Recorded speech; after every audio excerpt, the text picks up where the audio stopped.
Okay, now the topic that we are going to start to talk about is the community.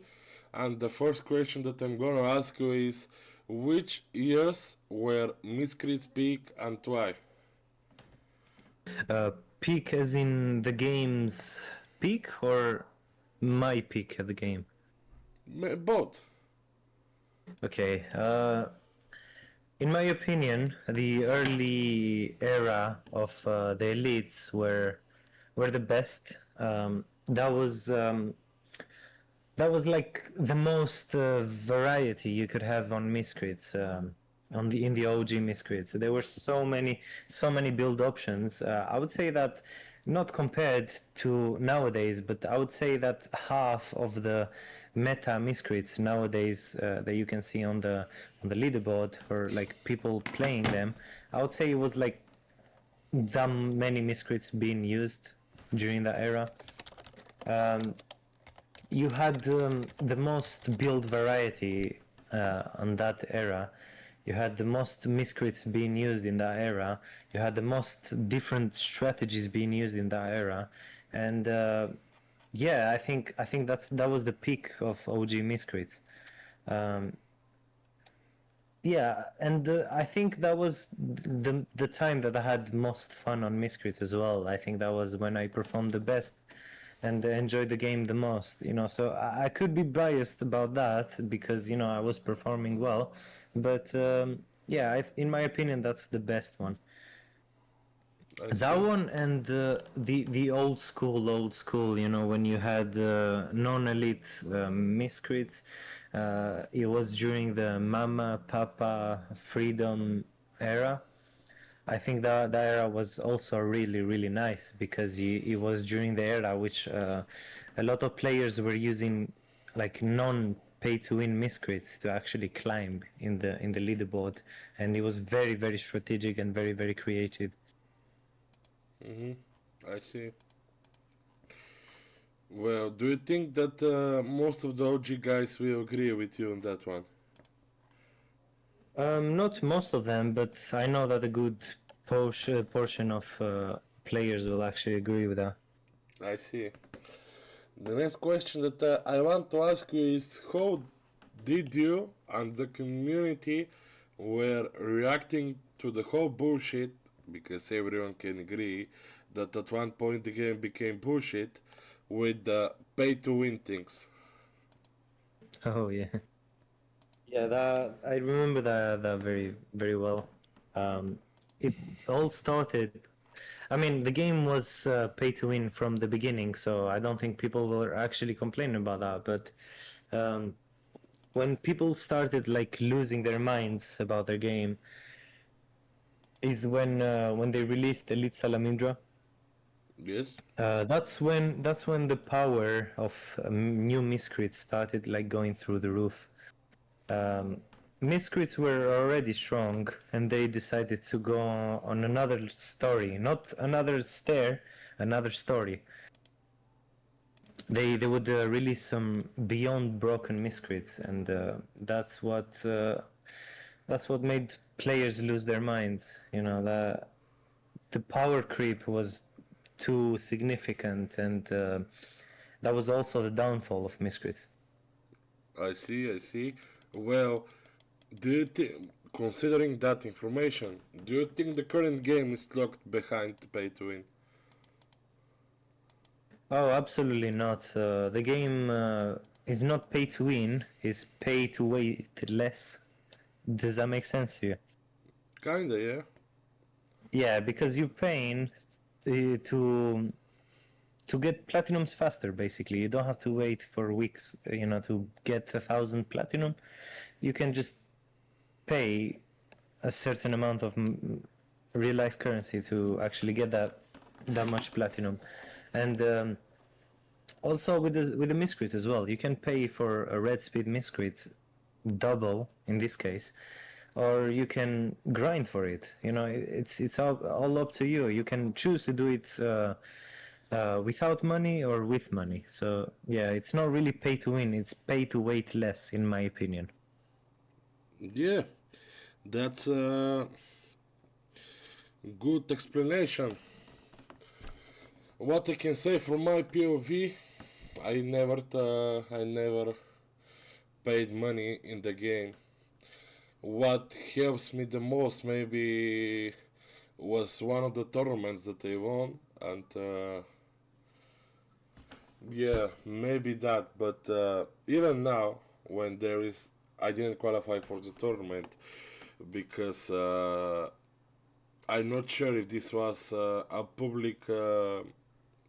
publicly exposed, but Minato and JK actually reached to me 1 month before the tournament and simply asked me not to qualify for the tournament because they want to, make the live streams watchable and, the excitement about the tournament. And if I play, what's the excitement? I mean, it doesn't matter who qualifies for the final because in the end, everyone knows who is the winner. That's why I didn't qualify for the tournament because I have big respect for both of them. And without any income other than the game, it's very hard to really create, especially with the rebonusing system right now. Because now, uh, right now I play more on the Minato's account because it's actually helping me with making opinions about balancing some crits. Um, I spent, sometimes 10, sometimes 20k in rebalancing, and it's actually, I actually seen how much plats you need to invest in order for you to compete with the guys that pay money in the game. And for me personally, I think that's the only problem and the only reason for some people to call it pay to win because the plot income right now it's okay. Maybe it can be little more boosted. Right now it's around 1,000 and 1,500. Um, Maybe it can be boosted a little more, but that's not the main problem. The main problem is the bonusing system, and the problem is that there is not many options that how it can be fixed, and I think that's the only That's reason. a really hard. That's a really hard topic to actually try to get a fix on. Yeah, but you could also get lucky and get 42 PA as I did on my Miscrit. You know, I never rebonused on or retrained or anything like that, and that was the first level up. You can get lucky, you can get unlucky. Yeah, Even if you spend. you basically wasted the whole community look with that inferno. That happens once in a lifetime. I mean, you could also spend $100 and get no good rebonuses as well. Like, I mean, that's a chance as well. Are you willing to take it or no? Are you willing to keep it like that as you get it or no? You know, it's all dependent on the player, and the players actually, that's their decision to actually do that. Well, yeah, because maybe if you look at the top 10 now, eight of 10, they are playing with mostly single digit speed crits. But take a look at Minat, for example.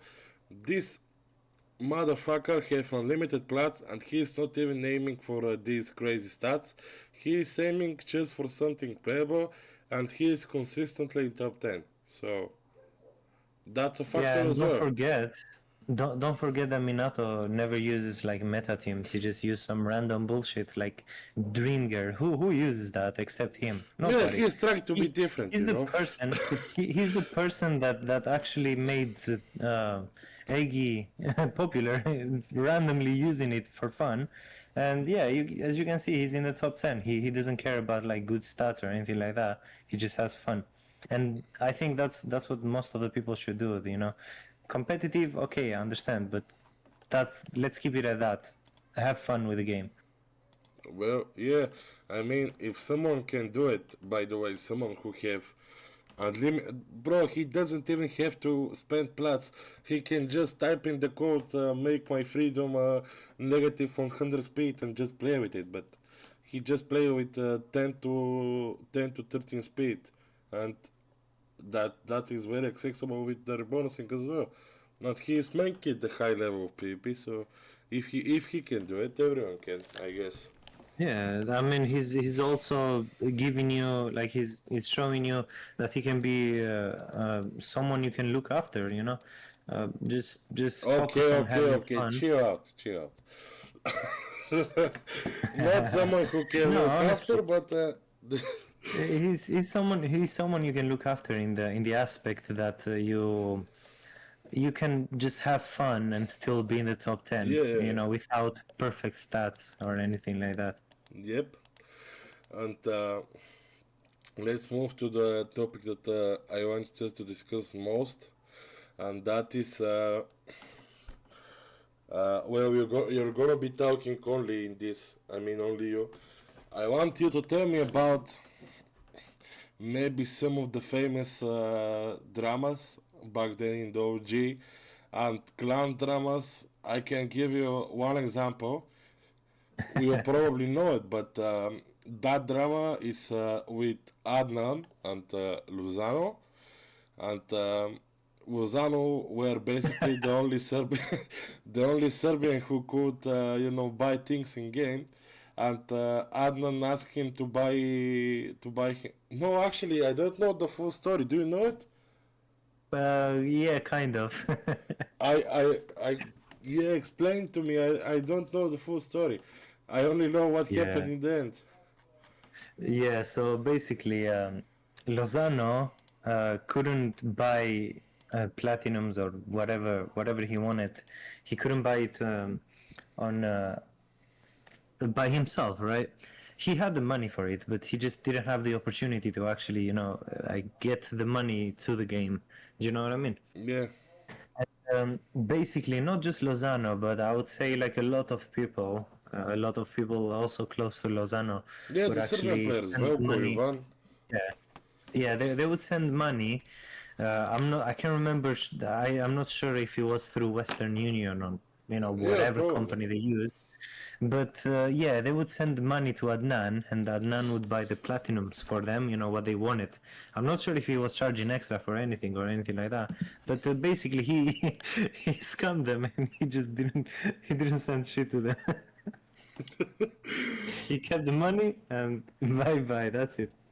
And after No, that, that, that was that was a really that was a really scumbag move from his side. Like yeah, yeah. scamming people. But you No, the forgot to trauma mention got one thing. got very personal, After and that is after Adnan took his money and didn't buy him things, Lozano logged into his account and released stuff of his crits. and yeah, that's something I would do as well. I respect him for actually doing that. He deserved it. He actually Bro, deserved if it. someone from my country scams me with money, I will throw hands. but I I guess, know, right? they were kids back then, so well, Oh not well, I Adnan. mean, Adnan could use those money to buy back his shit that Lozano deleted. Yeah, and Oh man. let's talk about this famous video. I'm gonna put it now. I'm gonna tease it. Who is this guy? Why he made that video? Oh man, I would love to share you who that guy is, but I would like to keep his name private, for many reasons, as you might know. Um, he was a joker. He was a joker. He was like one of the funniest guys that were playing at that time. That guy was from Tot, the clan which I was a co-leader, but not during that time. He was making a lot of these kind of memes, and in that case, he literally created that video because people were trolling Todd, and they were just being just mean to Todd, making memes about it, just pretty much shitting on Todd. Yeah, and he would make those videos as a joke, not as like for real. He wasn't being for real about that. He was Well, obviously. basically Todd's firewall. He considered himself Todd's firewall. He was the wall in Attack of Titans. Nobody could get through him. Yeah, yeah. Only from inside. Only from inside. Yeah, that video is legendary. I hope we get guys like this in the current community who will make such a Yeah. videos. Do you want to be famous in this game? make videos like that. I'm sure you'll be famous. And how people reacted to it? I mean, the top Oh man. members and the guys that he made the video for. Well, he didn't really specify, who he made the video about. He was just doing it as a joke. Todd was, you know, supporting him. They weren't flaming him or anything. Yeah, of course. They were supporting him. They were laughing. They found it as a joke, and he was making it as a joke as well. Like he didn't try to be a clown about it. Yeah, He was a legendary memer. And I mean, to be honest with you, I would say that Todd was attacked a lot, especially by some Expo members, which one of them is my friend as well, my IRL friend. He he was Todd and he defeated the Todd co-leader for Alive, and he made a video about it with some insulting song, like extremely personal insult song, and he left Todd to join Expo. And yeah, yeah, that was one of the biggest burns that have happened in this game. um Todd leader Omar, yeah, they were making a lot of memes about him because he was very very defensive about his team, right? And if you insulted someone from Todd or like posted a video against him, Omar would be in your DMs like 100% of the time and spamming you with insults and things like that. yeah, yeah. I It's mean, just like the OG scene was funny toxic in some cases. The memes they would make about each other, they were like top tier.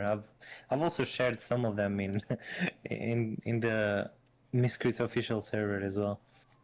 yeah, in the real chat, yeah, I have seen them, and that meme with that guy alone as well. Yeah, that's the most legendary meme, I would say, in the whole OG. Yeah, that's very interesting. Tell me more about the clans. Who were the top clans? Who was dominating the most? Um, okay, so there were periods of time that clans would get, like, they would become top one, or they couldn't even compete in like the top clans. And most of the time, I would say Expo was the strongest team out of all of them. TSR and TSA, they were good teams. TW was good team, and Tot was also pretty strong as well. I mean, obviously, all of them had their weak periods of time, but I would say the best team of all times in OG Miscrits was Expo.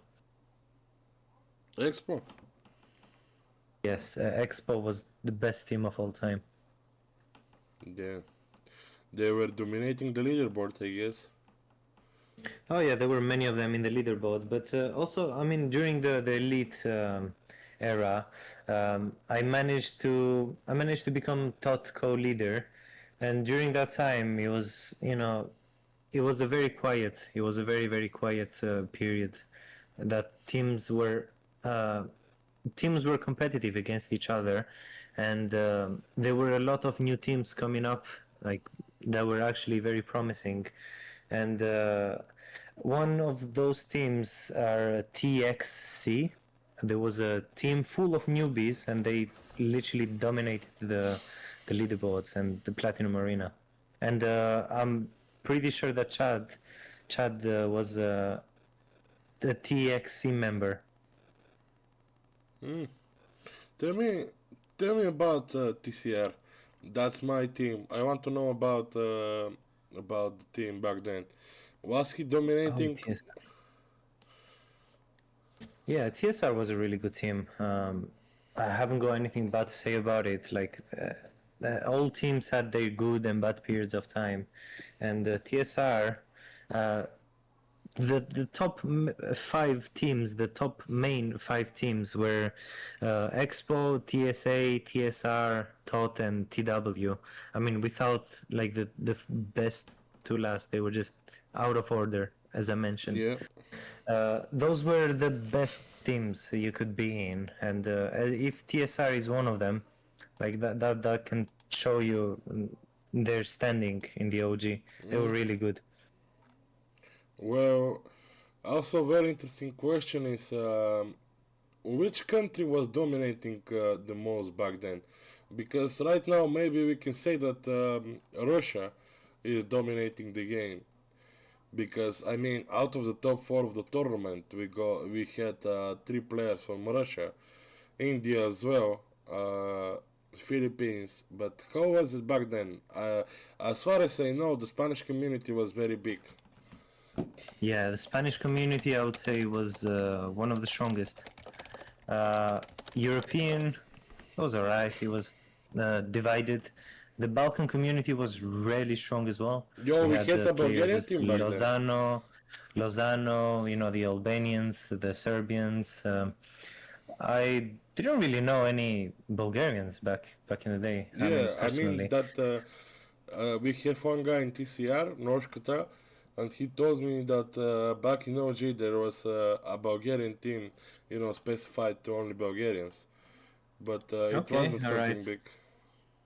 Okay, yeah, but I would say Balkan players were very strong back in the days. The Latinos were very strong back in the day. There weren't that many Russians. I mean, they weren't really social on the brag groups and things like that. So I'm not really sure about them. Nowadays, you got more Russians socializing in the Discord server, but back then they were very rare. I don't think they wanted anything to do with socializing between Miscrits players. Um, yeah, I would say the main player base was Indians. I mean, the top player base. They were Indians. They were Balkans. They were Spanish slash Latinos, and those were the top three dominating groups, I guess. Mm, I see. And I just remember now that when you mentioned the Spanish players, there was some big drama as far as I know, uh, with one player who is playing currently as well. I'm not gonna mention the name, but that he was win trading a lot in the OG Oh, leaderboard. okay. Yeah, I know What do who you you're know talking about that? about. As soon as you mentioned win trading, I know especially what you were talking about. Yeah, and that's true. That's true. They were win trading, but they were good players, though. Let's not that keep that away from them. They were very good players. Continue with the gameplay because I'm sure that people are very interested in how the OG game was because the two games are very different. So the first question I'm gonna ask you is actually how is the OG game different from the current one that we have? Okay, the OG game, it's not mechanically, it's not really that different from the current one. But there is a big difference in the relics, a big difference in the miscrit stats, the obviously the red, green, and white system. Um, we can start from the relics. Relics back in the day, they were extremely powerful. They had the stats such as 35 elemental defense, 35 uh, elemental attack. They had a lot of 30-30 defenses buffs with minus 15 attacks and like 25 heal. They were extremely powerful, and they were all considered the same level relics. You couldn't have an option for a weaker relic to be at the first spot, or second, third, and fourth, being the strongest relic. You could pick any kind of relic in any spot, and we also had both immunities for confuse and sleep relics, which nowadays is only one.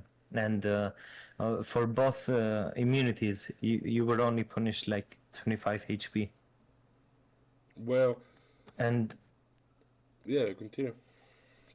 and so that's one of the I would say that that's one of the more favorable things that the OG had, because by having such relics, you are more free to choose different strategies and make a tank turn it into a sniper, and the sniper such as Elite Rolox was turned into a tank to fight or to actually deal with Elite Salamindra, not being able to snipe and use speed manipulation. That's very interesting, but maybe I have something to say about this topic as well, because I remember when the biggest topic in the game was the immune relics. I wasn't in the balance team back then, but it was very discussed in the arena chat as well. And the most discussing thing was on which level is the best to be put. And yeah, in OG, there was not a relic level. You basically could put carpet on each of the fourth relic slots, which I don't think it's going to be good if it's implanted now, because that will make the game completely pay to win. It will make the other relics useless as fuck, and the guys that put money in the game will just use 4 level 35 relics on every slot. And in the high level of PvP, even one stat matters. So imagine if some case where me, for example, I use the normal order of relics and you use our 35 level relics. You basically won the match before we even started. What do you think about that? Oh, I think you've got a really nice point there. And yeah, I think that with only 200 platinums per week, it will take you 4 weeks to actually be able to. Well, not four. It will take you like 3 weeks to be able to relic only one miscrit. And yeah, that's with 2 week or 3 week or even a month Actually, balance changes. That actually would a be month. very. Yeah, go ahead. Actually, a month, because you're gonna need 400 plus plats, and you need to consider leveling up and rebalancing as well. Yeah. That's why I said 3 weeks. Well, that's not considering only the relics, but leveling up, rebonusing, even stat changes. You know, they take like 150 platinums for 2 stat changes, right?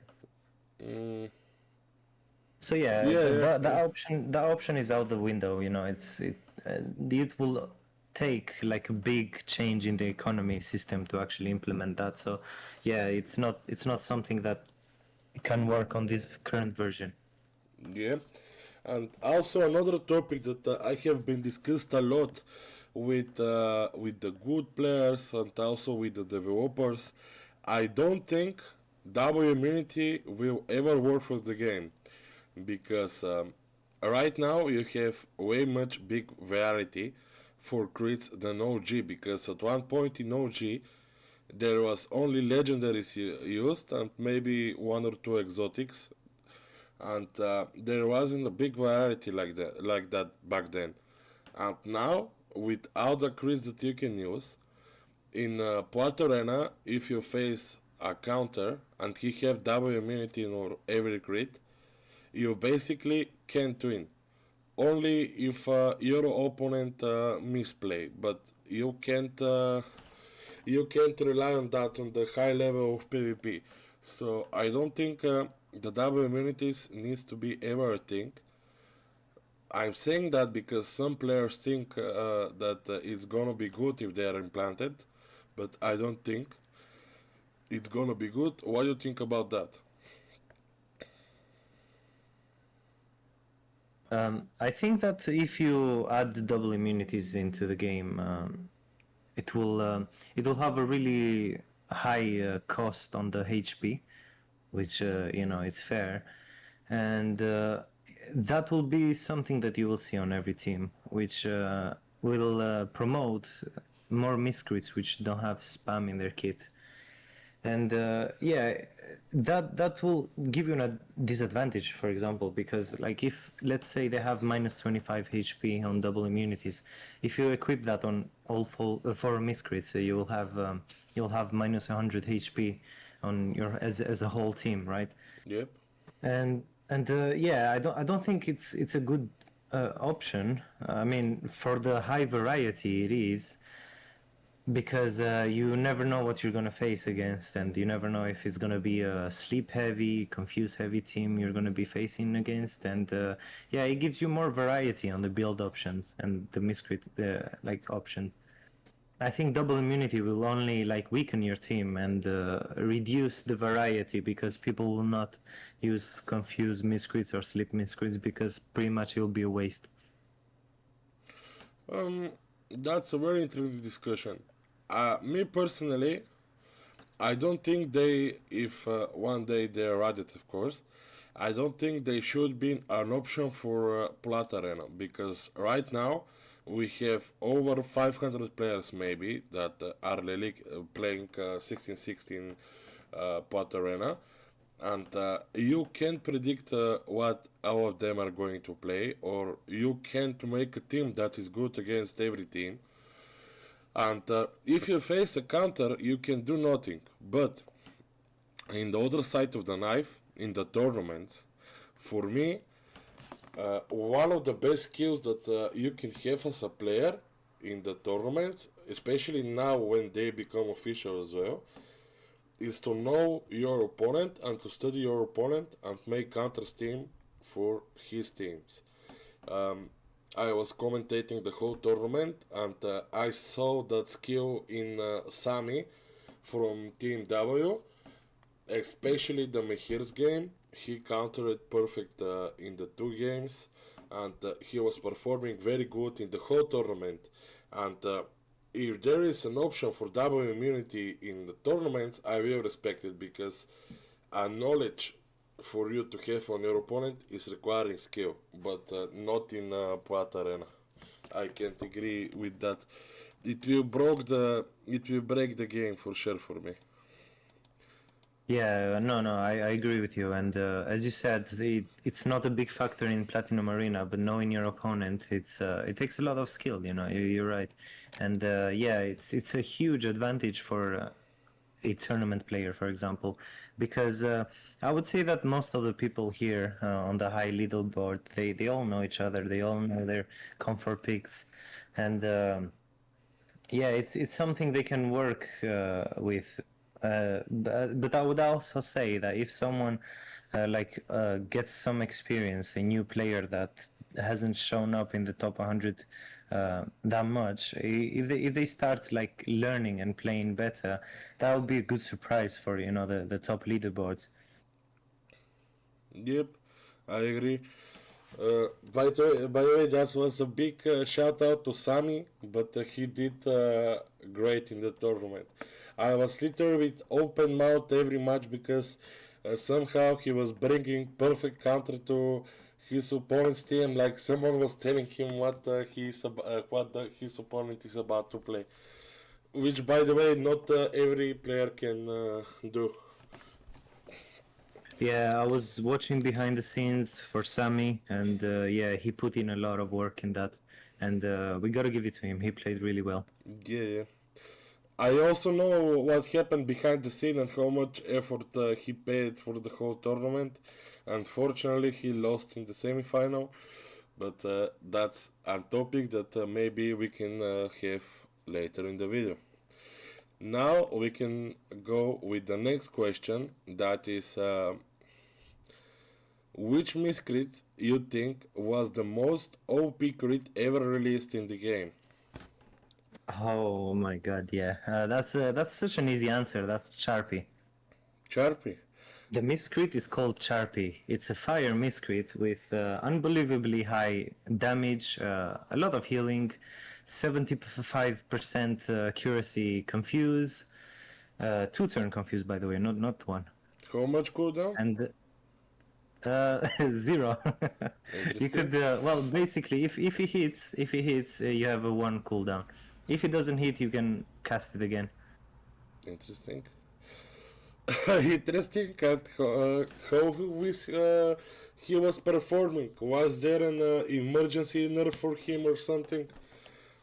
I would say that there was never any nerfs or buffs for any miscrit, throughout the whole OG. So as For real? basically as they were released, they would stick like that throughout the whole time. So there was not really any balance changes or, but that's what made the game consistent in the legendary scene. They would build a legendary miscrit, someone that was OP, for example, right? And they would keep using it, and that's the biggest difference from now and then.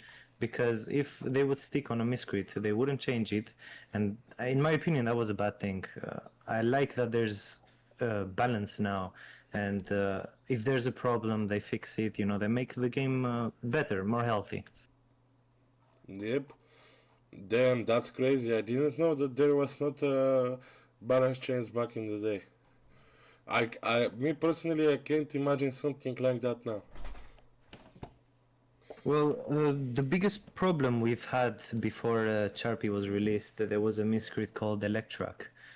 Yeah, Electrak was a miscrit with 35 healing, which you could heal with one cooldown. And he had a really high defensive buff ability. And they would spam healing and defense up, healing, defense up until that miscrit would reach like 500 defenses plus. Nice. And Very yeah, balanced. they would slowly beat the game like that. And I think that was like the step which made the game actually start like dying rapidly. Damn. And how even people managed to play against him? Was the only way of playing against him to use him, or? Yeah, the only way to win against him or draw was to use him. But later on, there was another miscrit called Light Lavarilla, and it was a dual element, Earth, Fire, and he was a physical attacker / hybrid. And his attacks The were fuck? really high. Yeah, his attacks were really high, and he was used to actually counter this miscrit. However, he was not reliable. He was not consistent. And later on, they would come up with another miscrit called Laguni, and I actually posted a review about him as well, like trying to show people, because he was a really toxic miscrit, this Electrak. And yeah, everyone was trying, including me, to actually show people how to counter this miscrit. And yeah, fortunately, he was a counter to Electrak. Damn. That's very crazy. Damn. We can move with the next question, and my next question is how did you manage to be competitive? Because most of the time you were in the high level of PvP.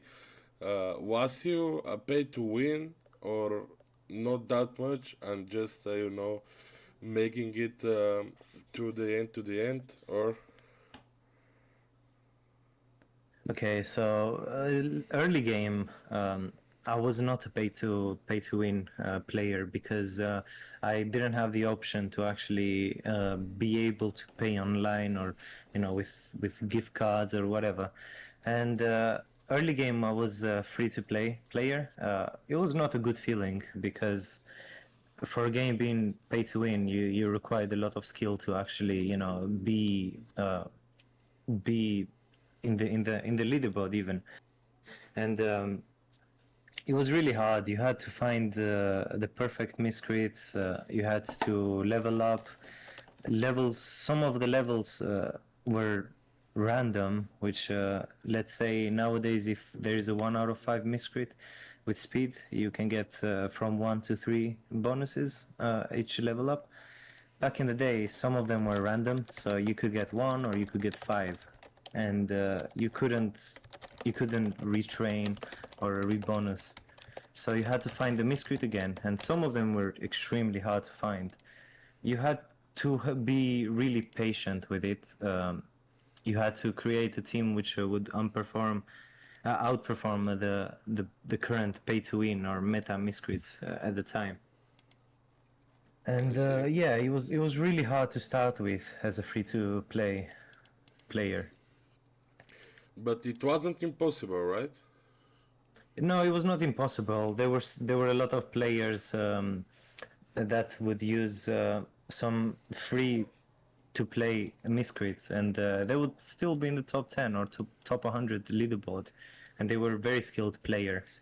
I wasn't one of them at the time, but yeah, later on I started learning from them. uh, I became friends with them, and they taught me, and I managed to actually compete, not be a top player, but compete. I see. The Well, for sure, the game right now it's not like that. For all the guys that are saying that the game is completely pay to win, because that's a very big take. Well, you guys hear it from the OG player. Imagine if the game right now it's like that.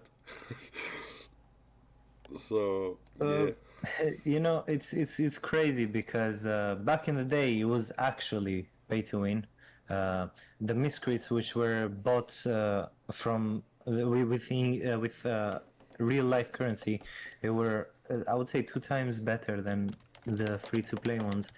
And yeah, they had a really big difference between the free to play and pay to win uh, players. They had an advantage, for using currency, a real life currency. yeah, But yeah, not impossible though. It was possible. Nowadays that doesn't even compare. I mean, of course you can buy platinums and miscrits, but that's just to save you time. It's not about being better than a free to play person. yeah. I see. Okay, uh, we can go with the next question, and that is maybe the question that you get search wet. How was the PVA side back then? What was different from now? How was it? PvE? What? Can you repeat the question, please? How was the PVA side back then in OG? PvE. Breeding, The P- farming. the PvE side on the OG, it was I would say it was quite different from nowadays. As we mentioned earlier, commons are the go-to nowadays to expect, after you search for a miscrit. And back in the day, certain areas had certain rarities, such as the third area in the forest had epics and exotics. Nowadays, it's mostly commons, and if you hit the find rate of a legendary, let's say. And the breeding was extremely different. It was polar opposite of what it is today. Breeding in the OG was you would combine, I would say, 3 exotics to get a legendary, and it would show you what you should expect. If you breed 3 exotics, you have a chance of getting a bigger chance of getting an exotic and a lower chance of getting a legendary. And there was a tab on the side that would show you that, and it would also show you the element which you are expecting to get the next miscrit. Yeah, I see. I'm gonna, of course, I'm gonna post it, your video in my video, so the guys can see example of how the breeding was back then. And the last question I got from this topic is the leaderboard. Was it more hard to climb before, or to make crazy ratios like 50-0 or something? And how is it different from now? The leaderboard back in the day was really hard to climb. They had people that would be farming, the leaderboard for months, and yeah, it would require a lot of time to actually hit the leaderboard. But after the OG one froze, they implemented some kind of similar leaderboard to what it is today. That it will be a lot easier to actually climb. That one would reset a certain amount of time, and if you could get there early on, that would be a really good advantage for you. But even later on, it wasn't that challenging to actually climb. But at the same time, people were very consistent on the wins and losses. We we had people in the leaderboard that were 200 wins and 10 losses, 15 losses. Nowadays, you don't see that. If you see 200 wins, you would expect like 115 losses as well. Yeah. And how were the points were working back then? How much you get around to win, and how many players were in the high level of the PvP? The OG, the Frozen leaderboard, had around 2,000 players in the leaderboard.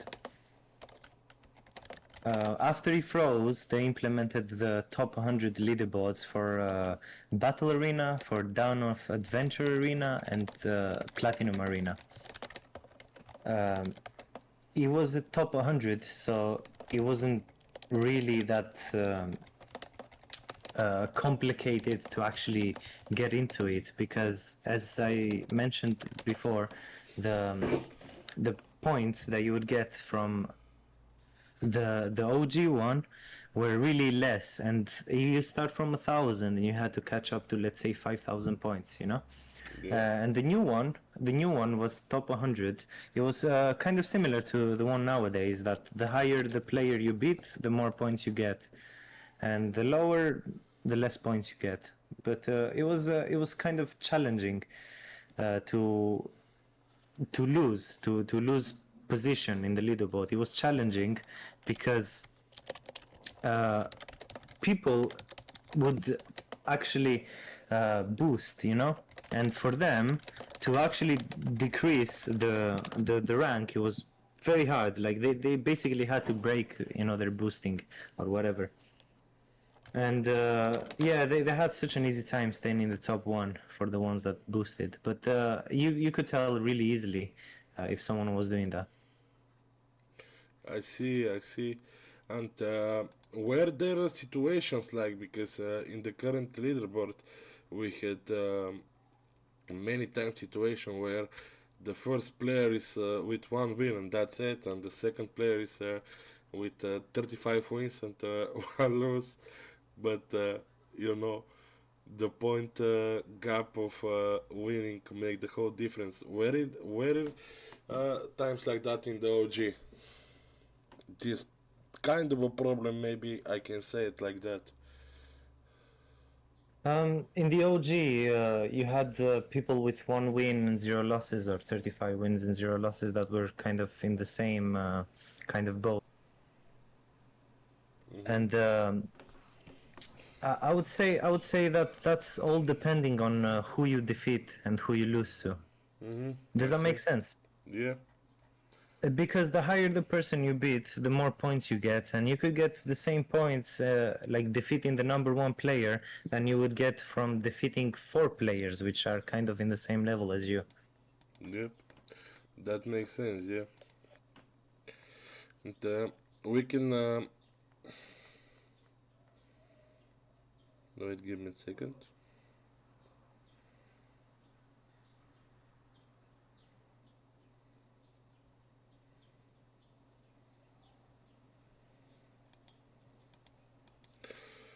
We can go with the last question from this topic. I want you to tell me about how was the PvP back then. I mean, how much, in what diapason of time the meta was changing, and I want to know about the OG PvP. How was it? If I could return time and start to play PvP back then, what I would need to know about it. The PvP scene was very connected to the toxicity that we mentioned. The PvP would be more about bragging than actually, you know, focusing on improving the leaderboard. And yeah, that doesn't happen nowadays. You know, it's more relaxing to actually play Platinum Arena. Back in the day, if you would lose, you could find like 1,000 memes made about you. literally as soon as you lose. And yeah, you could expect to find a lot of the same teams being used in the PvP. It wasn't that much of a variety. They were very easy to deal against. Like let's say there is a meta team that everyone is using, you just have to build around it, counter it, and that's how you could stay consistent back in the day. PvP back in the day was just very toxic, and that's what kind of attracted a lot of players into it. You didn't really have that many PvE players back in the day. It was more PvP focused. I would say that it was a lot more strategic as well than the current version, and that's all because of the Wait, that's wait, all wait, wait. because Can you ask you this question again because my program bugged? yeah, that's fine. Okay. Ask me the question and I'll answer. Okay, so the last question I'm going to ask from this topic is how was the PvP before? I want you to tell me in what deals on the meta was changing. Was there, many moments where one crit is good for like a week and then the next week is shit? And yeah. Okay, the PvP scene back in the day was very focused on bragging. People put a lot of effort, into trying to actually build a really strong team which would counter the meta. But I would say 90% of the time you would find the same kind of teams, and they will all choose the winner based on the stats. Who had the lowest speed. The way that Miscrits were built back in the day, they had because we had such strong relics. Uh, we had the option to actually go on minus speed, and whoever had the lowest speed, that's the person which was more likely to actually win that game. And I'm not sure if you've ever seen but some of your viewers probably know about this, but there is every time someone would start a game, there would be a speed icon under the Miscrits HP saying plus something or plus 30 speed, and that would give you an idea on how slower, like below zero, their miscrit was, and automatically from the minus speed they would go to zero, and whoever had less speed will actually, have the speed advantage, even though both of them automatically go to zero. This I would say the PvP scene back in the day had a lot more strategy. The Miscrits had a lot less stats than what they actually have now, and Miscrits nowadays they can go up to 210, 220 HP without any relics, just by leveling up. Back in the day, 170 HP was considered insane, like it was Damn, what's considered really, happening? really high. And the relics would give you enough AP, enough EA, for example, on snipers to actually be able to defeat some miscrits in only one snipe. And it would take a lot more strategy to actually play the PvP scene. For someone that doesn't have much experience in this case, for example, would have a really, really hard time to adapt into it. And considering the HP was low as well, the games were a little bit faster. But one mistake and you lose the game. Like you change to a miscrit that the person is baiting you will most likely lose the game, and that's for sure. You could get lucky and hit a complete confusion and turn the game around, but yeah, that wouldn't happen that much often. And we also had healing potions back in the day to actually help with the low HP miscrits and make the tanks survive a lot longer. Tanks back in the day were used as mid shields. They didn't really do that much damage. They were just like there to give you the speed priority back, and you would heal them to convert like for the double turn wasted. Yeah, I see. I see. That's very interesting. Meta back in the day would take months to change. Like if a miscrit was used for a week, that was not something that would take that much time to actually be settled or not. If a miscrit was used only for a week, that would have been only to test it. You know, whoever had extra platinums would only test that miscrit, and if they kept it, they would keep it for months. It's not just a week thing. Well, that for sure will be something that will be liked from the people today, because I can give you one example. I think you wasn't there because of in real life, things, but the Pepsi thing, it was birthed, then one player one player was abusing it. He find out that he was very strong on the first day, and then whoever could relict him and played him, and 1 week after the buff, he was emergency nerfed, and of course from the guys, from the POF of the guys that can't put crazy money into the game. That that was very unfortunate. That's one of the things that you gotta consider nowadays as well, because like let's say that you find an OP miscrit early on. I think if you invest money into it, you gotta think about it that okay, this miscrit is too strong. You know, it should kind of like take a nerf anytime soon. If it's too OP, then you should definitely not invest into it. I mean, I get it. You will climb a little bit on the leaderboard, but is it worth the platinum that you spend on it, or the money that you spend on it, just to play like a week? Yeah, people have to keep that in mind on nowadays, in my opinion, because you know, if something is abused, it will definitely get fixed. I see. I see. Yeah, yeah. And the last question from this topic, I actually saw you and some guys discussing it, and today um, one guy asked me to ask you uh, how the game, the especially the PvP side, is not different from before.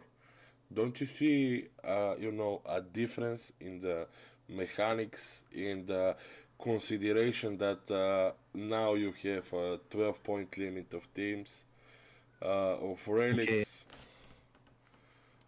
and that's a very interesting question, you know, and I was kind of hoping we would touch this topic because there's been a lot of people talking about like how the game is not the same as the OG, but I mean, you've told me this thing as well, like you know that person, Lozano's brother, Milan. yeah, Milan, yeah, I mentioned it, yeah. So, yeah, you mentioned it before to me, and you know, I would like to bring this conversation back because he hasn't played that much this version, right?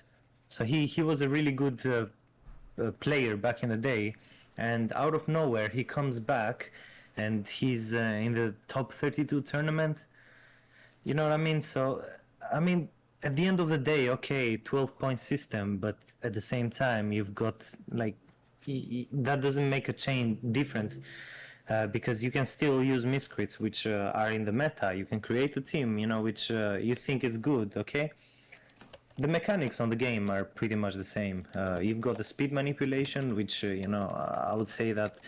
Um, 100% of the OGs will keep that in mind. I don't think they will forget about the speed manipulation things.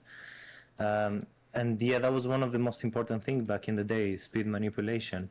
And everyone that was in the PvP scene, in the top PvP scene, everyone is like extremely good at the speed manipulation trick.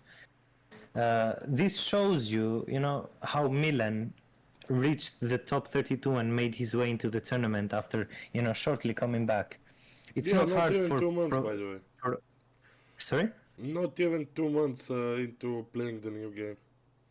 Yeah, exactly, exactly. I don't think the PvP scene changed that much, other than the Miscrit abilities and the relics, for example, or the 12-point system. I would say that that's the only difference between old PvP mechanics, PvP scene than nowadays. Because, okay, those are three things which changed, which don't have a big effect. But let's talk about the things that stayed and they have more effect in a Platinum Arena battle.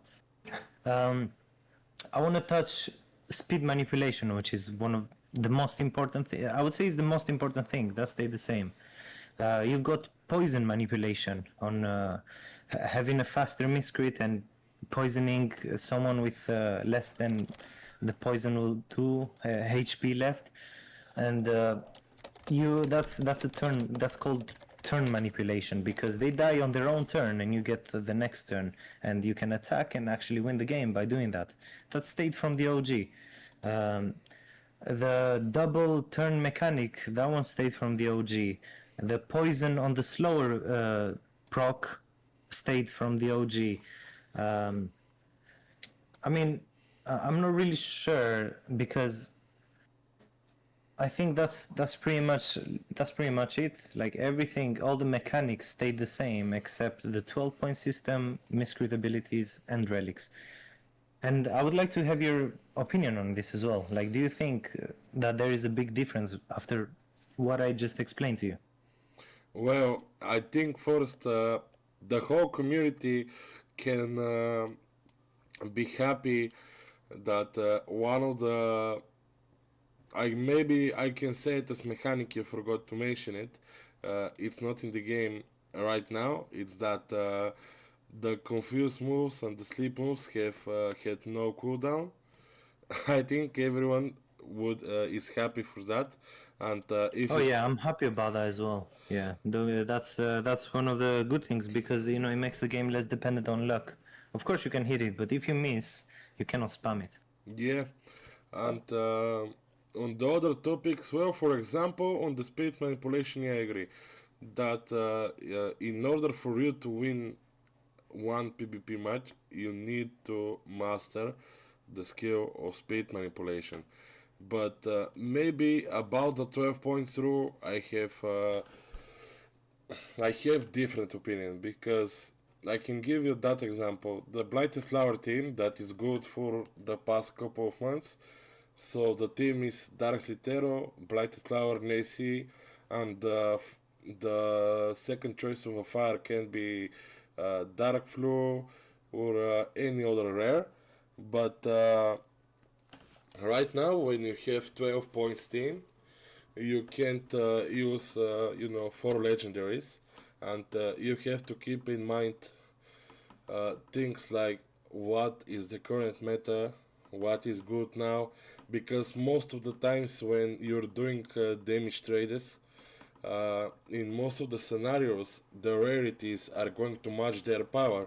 So what I mean by that is most of the times an rare is going to lose against epic, and before a couple of months the meta didn't contain that much epics, and right now it does. uh, Even one of the best teams before the patch was for epics. Right now that core of the team changed into, instead of 4 plus 2 points for the fire crits, it changed into 3 plus 3, and that gives a big variety and big how I can say it, a big mindset of making your comp. I think that's very different, and it's a big factor because it gives you one more requirement in order to be good, and that is team building.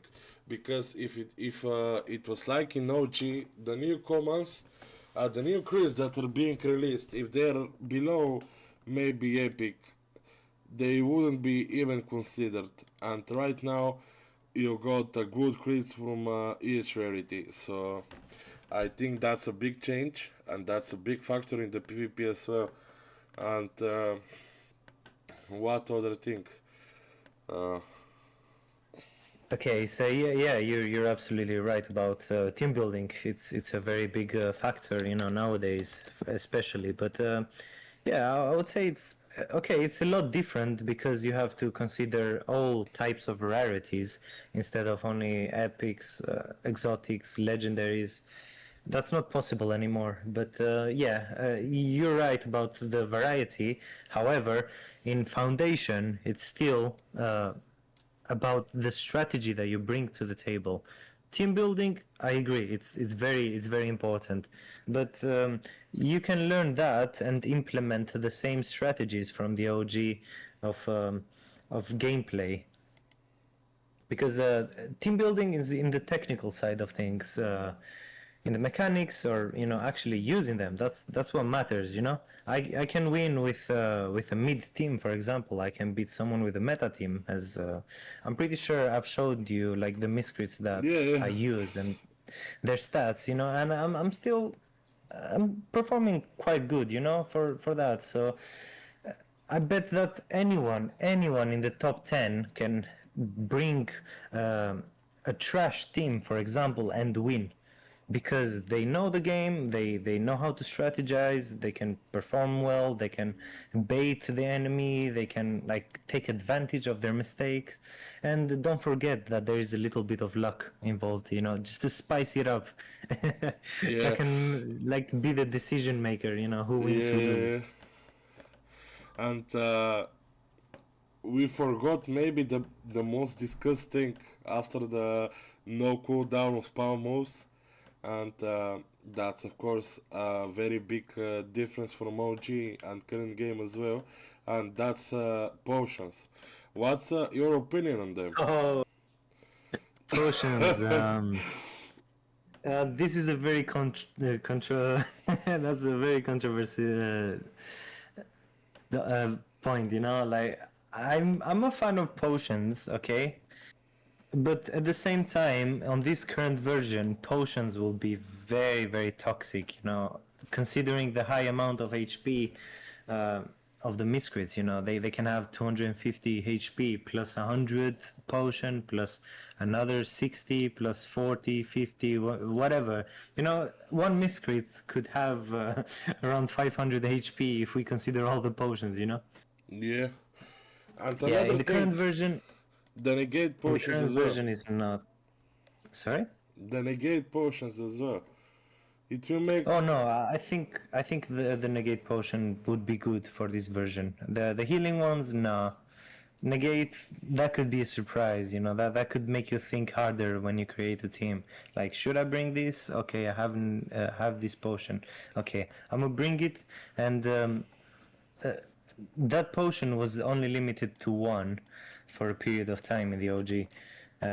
You could only negate only once with the potions, and that was a game changer as well, because you could bait someone into using it, and then use bright lights, and what are they gonna do about it? They're gonna switch and waste it.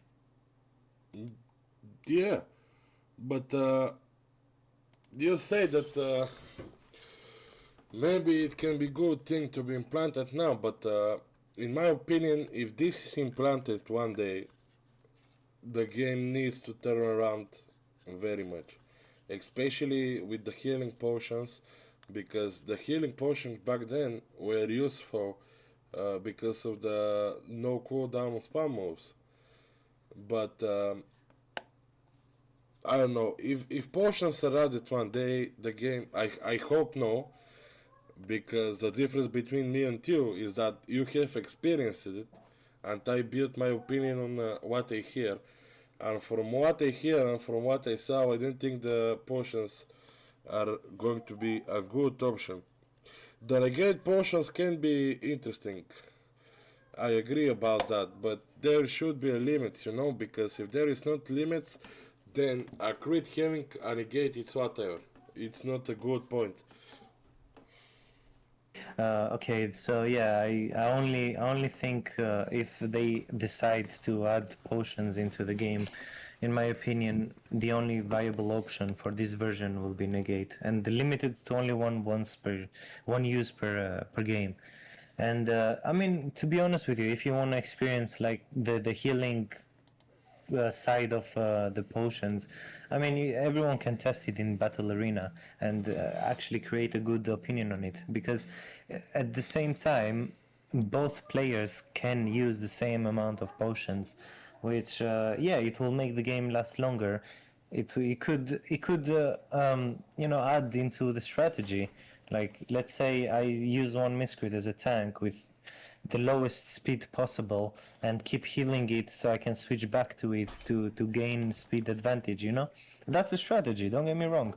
But yeah, in Platinum Arena, it's not healthy right now, I would say. It needs a really big rework to actually be able to use potions. It will change a lot of things, and yeah, I don't think this game is ready. This version is ready for that.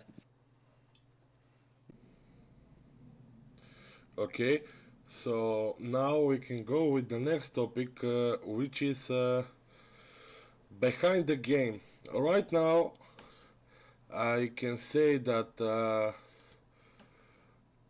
the developers are very much involved with the community. What I mean with that is they actually listen to the opinions of the players, which if they have to or they don't have to is another topic that we can have, but they do it. I mean, for example, the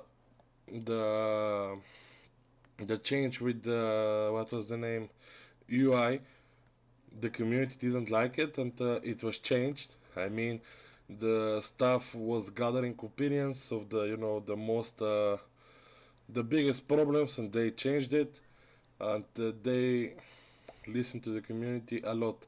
Was it like that in OG?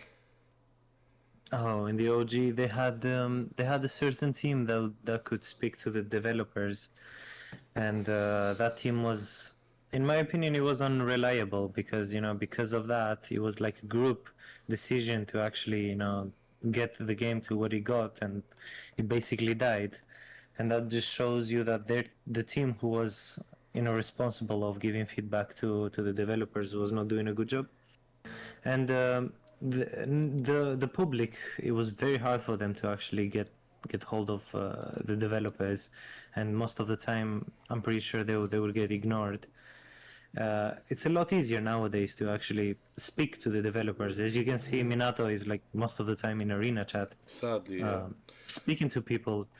No, I think that's a good thing, No, because I'm it's joking. not I'm joking. really he's not really a developer. He's a player, at heart. And you can speak with him, you can like have a conversation with him, you can give him your opinions. um, I mean, depending on who's giving the opinions, that's the answer you're gonna get. Yeah. um,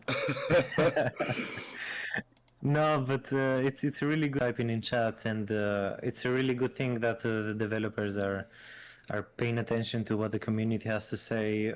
Like Minato typing in chat, it just kind of gives you that little bit of confidence to actually speak with him, have a conversation with him, tell him your problems with the game, get feedback from the players. Not just from a certain amount of people that, let's be honest, nobody's perfect. That group of people could be unreliable, but if the opinion from most of the community is the same, then there's definitely a problem there.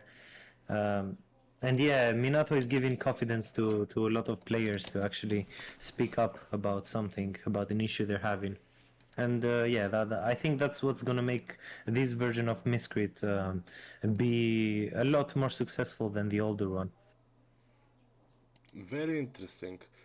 Uh, Are players which are banned, so I can't mention their name.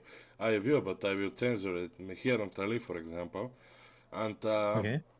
Mihir opinion, I can say that it is valuable because if you think from one point, having a game is like a business, and he is a successful businessman, he thinks that the current balance team is well-known players that are specifically picked and everyone can have opinions on Chris to be buff or nerfed or anything that the developers are asking.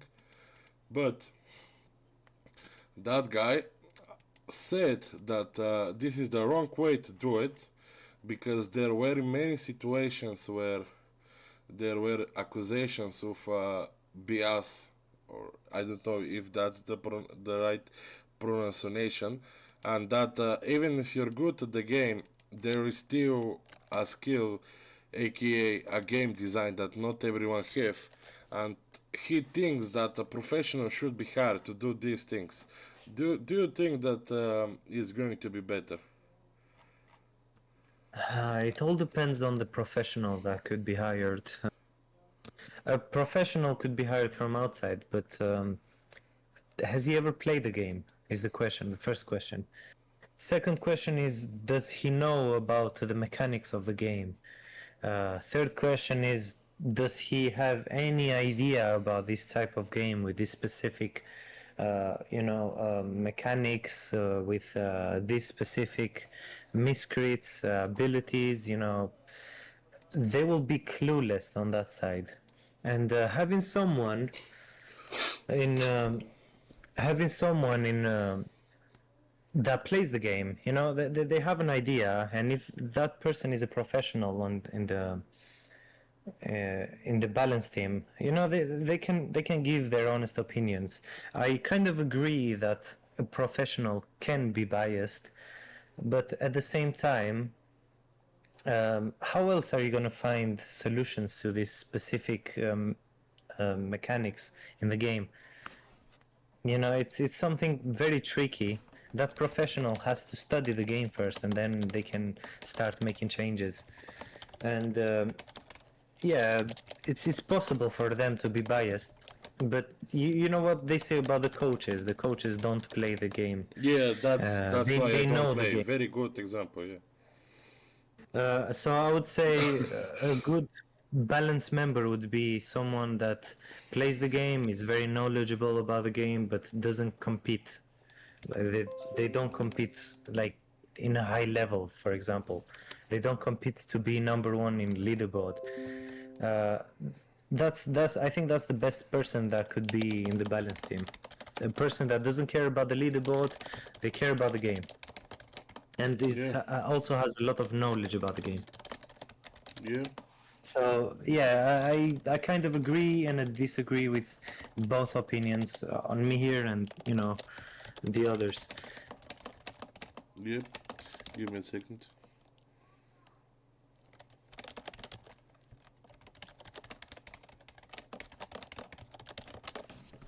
Okay. So the next question is, what was the biggest mistake that BBS did? Why everything Oh, went downhill? yeah, the power creep.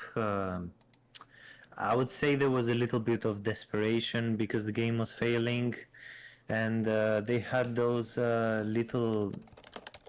I mean, I don't know about their insights, but I heard, as a player, I heard that all the employees were leaving or fired for funds problems or whatever. And I think that led to some really desperate moves of reusing the same design as elites, for example. As you can see, elites were very strong back in the day. Um, that was the reason why the game started going downhill. The power creep was getting out of hands. Uh, a lot of miscrits that were being released were OP. Um, yeah, so they just lost the balance of the game. Yep, I see. And I think it was obvious for the community that at one point the game was going downhill. But if I'm not going to mention the name, but if the owner of BBS comes to you and say, now you're going to be in charge of the game to save the game from, you know, um, from dying, what would you change about it? Oh, What will you have done? Oh man, that would be something very easy. I would say revert the game back to before the elites. I see. That was. I think that would be.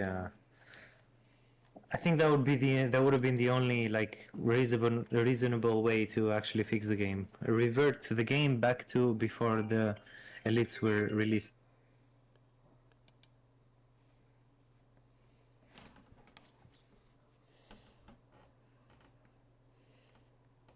Can you hear me? Yep.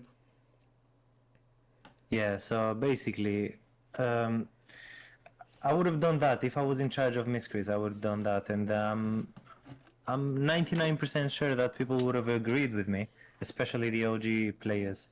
They would agree that before the elites, the game was a lot better. When the elites were released, the early game, the early elites released, the game was still fine, but when Elite Salamandra was released, that's when they lost control of the power scaling. I mean, to be honest, bro, I'm not a game, game developer or something, but, bro, for you, no, actually, I don't know. Because many people are commenting that, by the way, just let me mention something before we're going to discuss that. You're talking about elites and how powerful they are and that they basically run the game. I remember now someone attacked Minato in the Miscrits Discord and asked him when the elites are going to be added, and he said maybe never. I think that's a good explanation of I support what you him with said. that. Yeah, I support him with that. I haven't heard about this, and that was just 100% my opinion. But yeah, I mean, even if they release the elites, in my opinion, the only reason for them to be released would be to make them legendary and just slightly powerful from their previous versions. But at the same time, this can be considered a lack of variety. I mean, you can come up with new designs and release them as legendary instead of reusing the same design. Yeah. Or maybe new reality. Elite that is going to cost 6 points. Oh, you know what? That's a really good point. I'm really happy with that. But there is many factors to it though, because it really Every team depends will on have how that, right? powerful they are. Yeah, true. So I mean, they could be like the nowadays legendaries, where there's lots of them, but only two or three are viable Yeah, because yeah, the yeah. rest are weaker than the epics, and it's too expensive. Well, let's just hope that if one day they decide to add this, not to make it like the what was the crit name? Chopty or something. Chaplin. Charpy? Yeah, No, no, let's no. That hope will that they never don't make it happen. that way. That will never happen. And if that happens, I'll find out where Minato lives. I know. This We can't have that mistake twice. I'm gonna, censor this. No, I'm gonna cut it out. But this motherfucker exposed where he lives because he told me how many floors does his building have, and he have very specific Oh number. god. Oh no. No, I never search, bro. I swear to God. But Uh, I just you're thinking too deep. You're thinking too deep, my friend. yeah, I just talked about it. Okay, so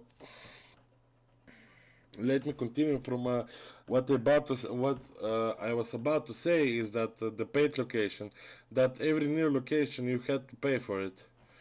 I think that was pretty shit, but I guess in some Oh, way you can accept that as a DOS. yeah, that's a DLC. Yeah. Yeah. Well, there were areas like the cave of Miscrits. That one was accessible through a payment. There was the temple. Well, actually, you don't know the temple because it was from Volcano Island, and this version is currently only in Sunfall Kingdom. But yeah, there were not just one. There was another exclusive area in the mountain. As soon as you enter the mountain, there was an exit going downstairs, and that was through a paywall.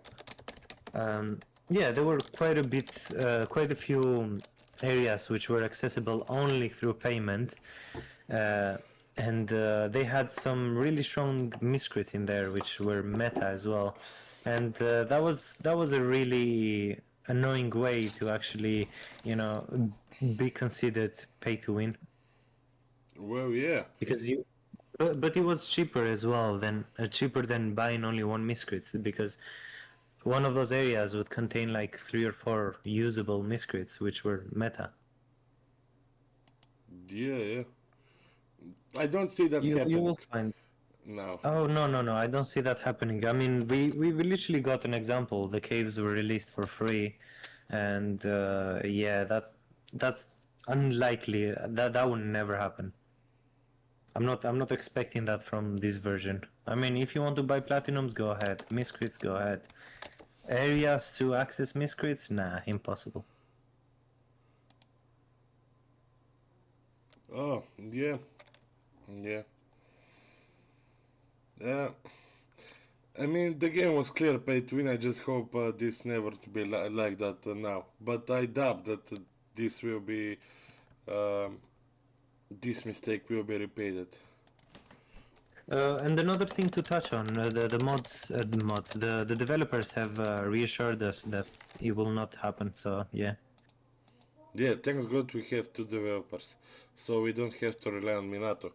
So anyway, of course I'm joking. Yeah, of course you are. Yeah, yeah, yeah. But wait.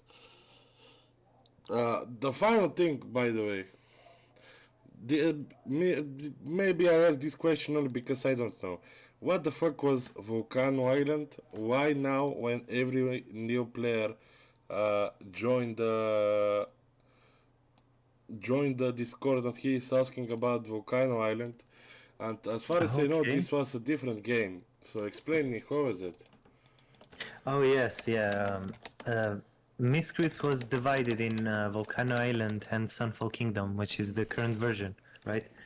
They were separate. If you had the team in Volcano Island, you couldn't use it in Sunfall Kingdom for a while, and then later on they started combining them, so you could use the same team in both areas.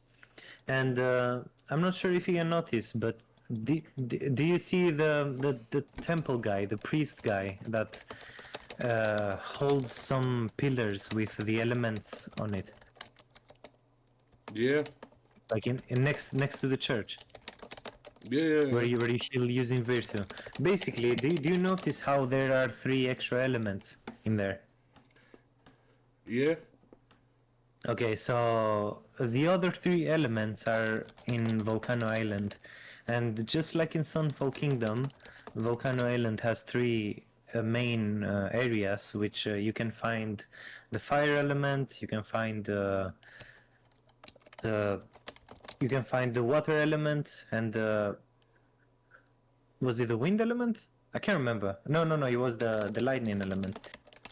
And I I think that's one of the other things which will develop in the future that will give us even bigger like miscrit pool to deal with. We will have like double the variety what we have right now, and it's gonna be exactly the same as Sunfall Kingdom in this version.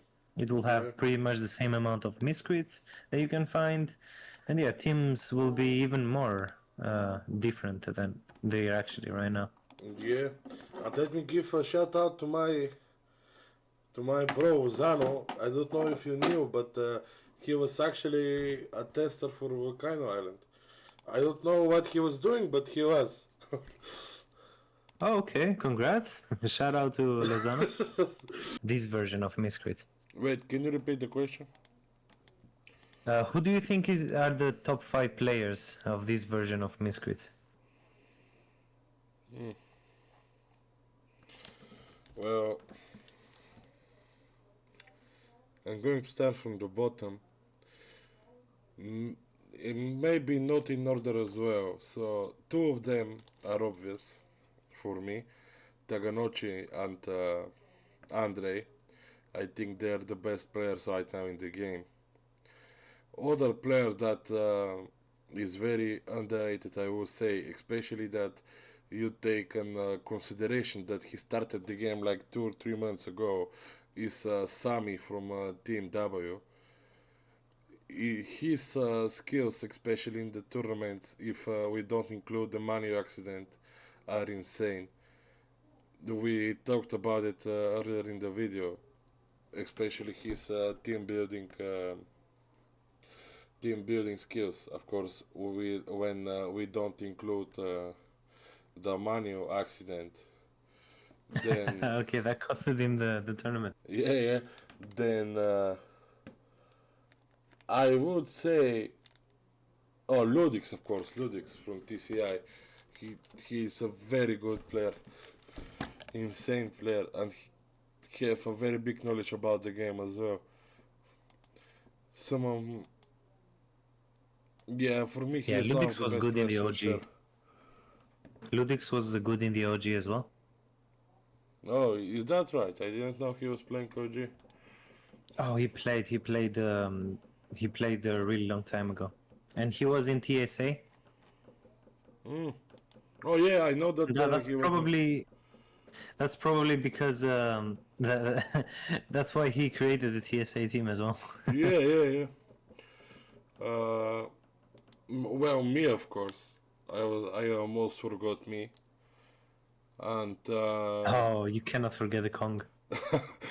and actually after that I'm going to say my top five very underrated players as well. So for now it's Taganouchi, Andrei, Ludix. I would say uh, Lozano. I know that maybe that's strange to you, but I see what he's doing in TCR as well, and he is actually holding 4 accounts in top 10 or top 20. I'm not sure, and he is an insane player, especially with the win rates he have. For me, um, and maybe I can finish the list with. Wait, let me see.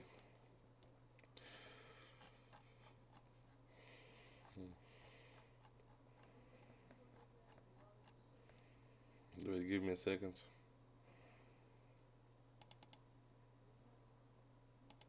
With no, I'm actually going to save him for the top 500 players. So I will finish the my top five with. Mm. No, it's me actually. That's it. Andrei Taganouchi, me, Lozano. Oh no, we need one more again. And No, Ludix, and you Ludix. said Sammy. You forgot Sammy. Yeah, Sami and Corpus. So me, Taganouchi, Andrei, Sami, Ludix, Lozano. These are the best players right now in the game for me. And top Okay. five most underrated players, which order maybe they stop the game or they have problems with the account of not being good. Number one is Paparazzi. He is an insane player, but he had a very big pulse and he have a dog shit account as well. Then, Okay. as much as it hurts me to say it, but Ali, aka Batman, he have insane knowledge about the game, but him being toxic and him being lazy to grind for the crits and everything taking into consideration, that's why he's in the top five underrated. I would say you as well, because you have problems with your account. I mean, I will post screenshots of your Oh my crits in the video. god. So you Oh no, you're exposing me. so you Paparazzi, Ali, David is, if David have an account like I don't know, like Joshua for example, he is going to be top one 99% of the times. This guy is insane.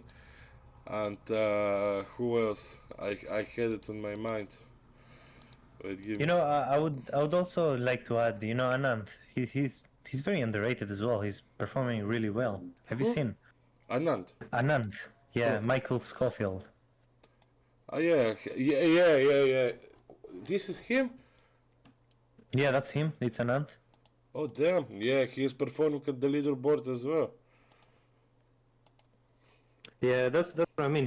I think he's very underrated as well. He's a Yeah, great for player. sure, bro, for sure. I mean, Okay. yeah, this this top may be longer. So we got Theo, of course. We got Paparazzi, David, Ali. We got Yusuf from Phoenix. We got Velko. We got Minato. He have problems with the accounts because it's cheat one. But if he if he have a better account, he will dominate PA.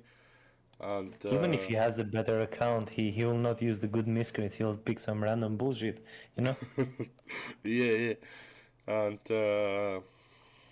wow, by the way, I don't know why he is not playing Relict, because I'm sure that maybe this is going to be a big take from the high level of PvP, but I believe it that he can become one of the best players with his game knowledge, but he is not playing Relict Arena.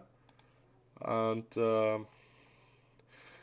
oh yeah, I forgot my favorite player of all time, Jay. That guy was beast in the game, and he was very Uh, generous. Yeah, Bring him back. Bring him back and let me join his team, please. yeah, he didn't do anything. Free my man. No, he did nothing wrong. Yeah, I mean, he was an insane player, performing always, knowing everything. I just don't. Words is the least that I can describe him with. Oh, I actually forgot one guy, and he is a very crucial guy. That's Brian from current Oh TCA. yeah, Brian is a very good player as well. He was a good in the OG as well. In which clans he was in OG? Oh man, I can't really remember the Latino clans, but I think he might have been TKE. Oh, talking about T Kings, T Kids, me here he is a very good player Oh as well. my god. T Kings, the Forbidden Clan. You know, T Kings is such a weird name to actually describe it because the K stands for Kings and it's Team Infamous Kings or whatever. So T is enough. Stop saying T Kings. Oh my days. Yeah, but we have many great players, and Charles as well from Phoenix, Yeah, Sammy from there's I mean Phoenix. if we start like describing the best players, you know, we can never stop. We can literally never stop. Like the majority of PHX high leaderboard scene is very talented. Um, TSR, TSA.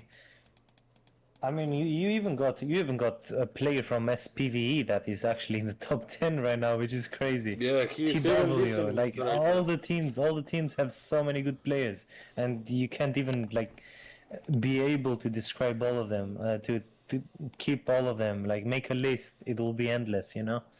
Yeah, I fully agree. I think maybe we can have an opinion that it's going to matter with facts maybe after 1 year, because after 1 year we would have already, I think, 4 tournaments. Yeah, that's him, by the way. We are going to have 4 tournaments, and obviously the players that are in every tournament consistently and performing, obviously they are the best in the game. But from today's day, the players that we mentioned, and if we forgot someone, sorry, but after we have a conversation for how many time, for 2 hours, we are tired. So if we forgot someone, yeah, okay. Uh, Next one. Tell me about your top 5 players in the game right now. In the game right now, my top 5 players are Taga, Sami, Which Sam? Sami from TW. Yep. I think Ludix, yeah, Ludix is really good. Oh man, it's Oh wait. Why we were taking? We forgot one crucial guy that sadly left, quitted the game. But the Jovan, I like him as well. Jovan was really good as well at the game. Yeah, So when he was playing. Yeah. I would say these four are my favorite players right now. I don't really have a fifth one, but if there was one, I I would either mean, pick you're I would either forgetting pick one crucial guy. Charles or Andre, Charles or Andre. I mean that's my opinion though. I don't think Andre is like the best player. He's one of, I mean, but I would put Andre in the same place as Charles. you're forgetting one crucial guy. I mean, come on. Oh, who is it? Oh, okay. Kong. Put him in the mix as well. Yeah. Put Kong in the mix as well there. Yeah, man almost forgot the best player in the game, and what the fuck? No. You know, he's not even considered in the top Oh yeah, five. yeah, He's the actually, top one. yeah, You know, my bad, yeah, he's the top one. yeah, that was such an insult.